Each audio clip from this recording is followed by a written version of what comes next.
बर्तमान आम आसी पहुँचीचु से गुंडीचा मंदिर पाखे जो स्थानटी शरधाबाली नाम प्रसिद्ध।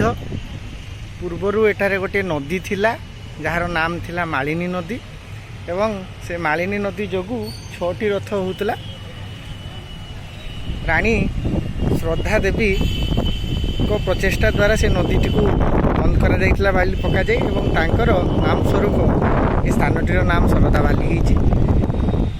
आउ तो से शरधाबाली नहीं ये तो घर जगह रास्ता होइछि किंतु तांकर चिन्ह स्वरूप ये स्थानटी को बाड़ द्वारा देखंतु घेरा होइछि एवं तार ना शरधाबाली स्मृति रूपे ताको केवल रखा जाइछि। एठार महाप्रभु जेतेबेले गुंडीचा घर को आसंती मुख्य सिंह द्वार सेपटे देखुं सिंह द्वार द्वारा भीतर को जाती एवं यही द्वार दे महाप्रभु बाहर को बाहरती। यही शरधाबाली दे महाप्रभु पुणी आउ थे रथारूढ़ होता। धन्यवाद। जय जगन्नाथ।